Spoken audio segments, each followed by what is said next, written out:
Let's now go to Taipei as well as Manila to catch up on these two markets from Raffy Montemayor, General Manager, Carousell Philippines, and Gina Tsai, Head of Legal and Government Affairs for MyTaiwanTour.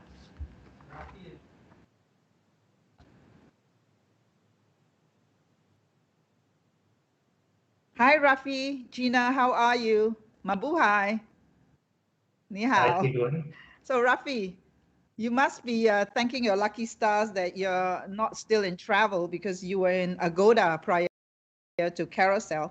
Let's look at the e-commerce market in the Philippines. There were two slides that you shared. Let's go to the slides and consumer at a glance, as well as Philippine e-commerce at a glance in Philippines. Do you want to talk us through the data there? Sure. So you can see that the e-commerce market is still quite small. I can't hear Raffy at all.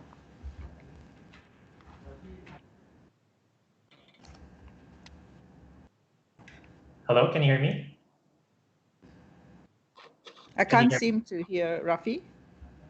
Yeah, so shall I go to Gina? Hi, this is Gina. Can you hear me? So maybe it's let me try my thoughts. Sorry. Hello, Siew, can you hear me now? Can you hear me now? Yeah, I can. Okay, sorry, Raffy. Oh, no problem. Hi, Siew. Hi. Yeah, let's talk through the e-commerce market in the Philippines then. Sure. So we can see that the size of the e-commerce market in the Philippines is still quite small compared to developed markets. In 2015, we were around $500 million worth of transactions, and this excludes travel and media. It's grown 6 times in the past few years, like reaching 3 billion in 2019. Well, what's really good to see is that we see really fast growth in the next 5 years. We expect e-commerce transactions to grow 4x, and I think that with the lockdown that we're still experiencing now, this can really speed up our growth in e-commerce even more, and we'll probably hit 12 billion just in the next couple of years. Yeah, in fact, the next slide is basically, talking about the quarantine effect and really accelerating all that consumer behavior, as you say. So fast forward, you say fast forward 5 years, probably this has pushed it forward by 2 years, you reckon, Raffy? Yes, because we see e-wallet players such as GCash and PayMaya. GCash already has $2 billion worth of transactions in just the first 7 months of this year. And that's 280% growth year on year. And likely PayMaya is experiencing that same growth. And in the Philippines, cash is still king.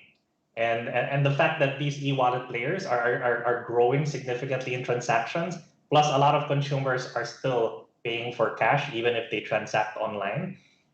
We believe that really the e-commerce market is taking off.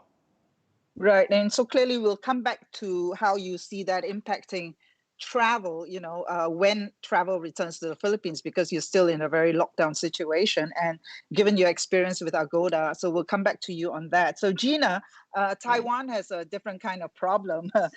Domestic tourism, you actually have concern about overcrowding. So you actually have like domestic over tourism. What's being done to manage that? Well, it's so hard to manage that.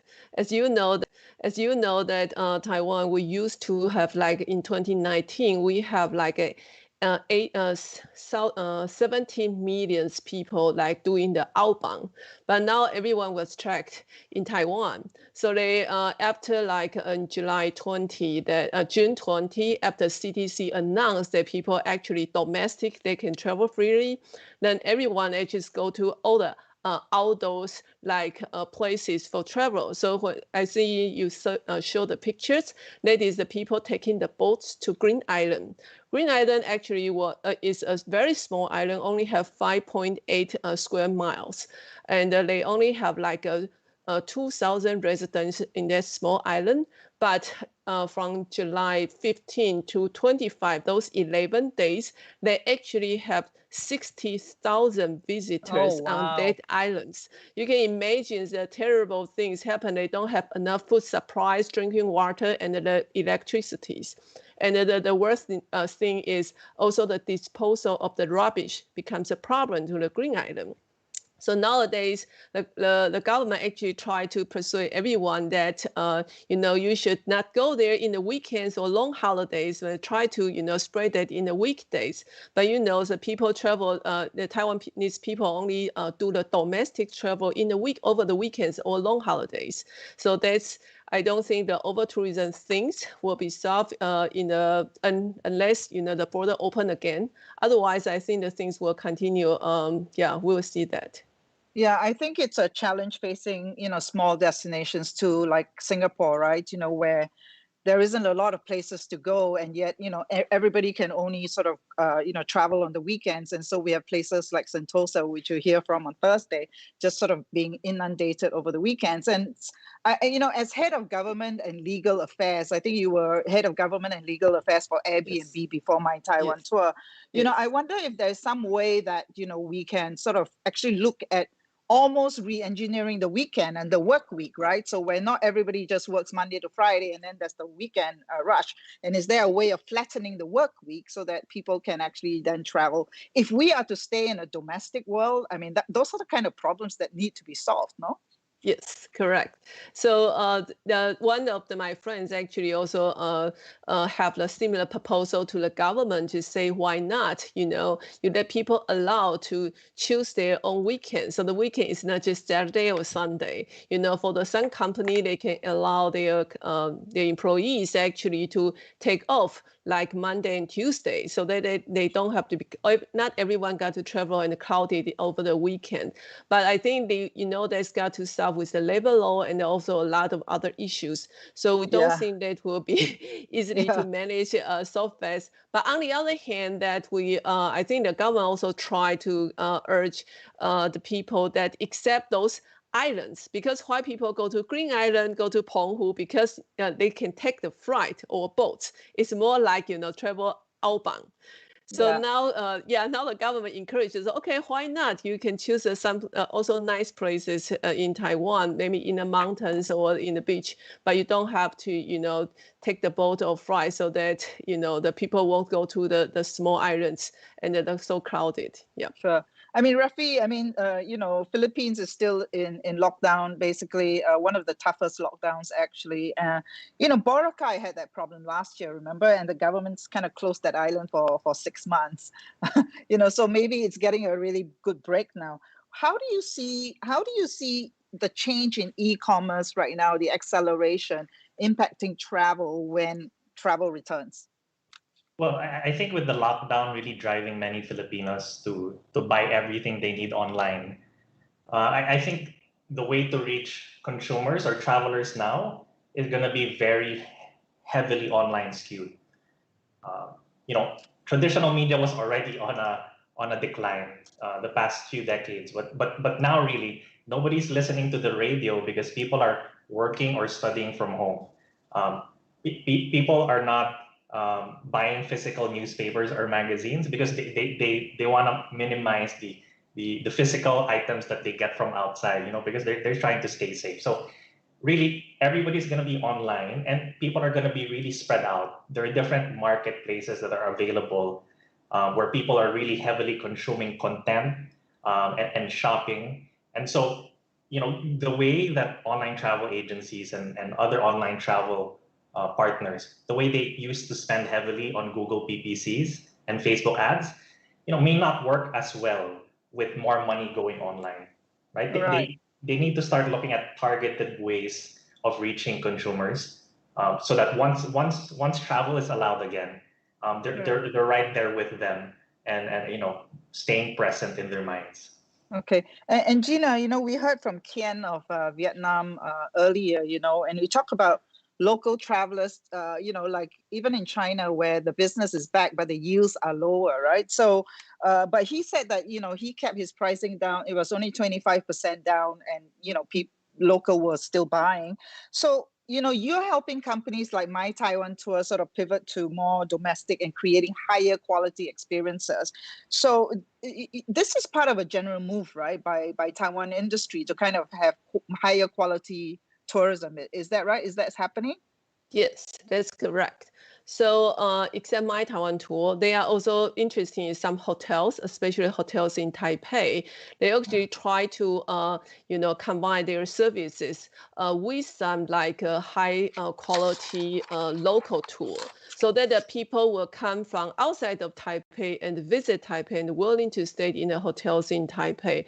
So the travel agency now in Taiwan, they if you are the majority of them are the travel agency for outbound, they now lose most of their business. So they also invest in the domestic travel and they want to get more people use their domestic travel using their services. While the hotels in Taipei, because now people travel to the outdoors, they like to go to Hualien, Taitung, they feel safe and clean, and while the people reluctant to come to Taipei because they say crowded and unsafe. So the hotels in Taipei also try to work with some travel agency, local tours guys, and to make their service differentiates from other hotels. So that's I think this is a good progress and development for the Taiwan travel agency and also hotels to see the develop the new business model.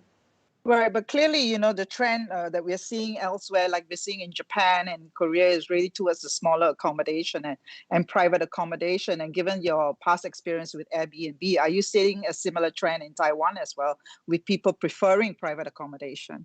Yes, for sure. Especially in Taiwan, we do have, we call Minshu, that is Taiwanese B&B, that outside of Taipei, most of the non-urban urban area that actually are popular for this private accommodation with very nice view or like a very warm home for you. So that's the people when they travel, they actually prefer to book Minshu, Taiwanese B&B instead of hotel. So take Hualien, Taitung, for example.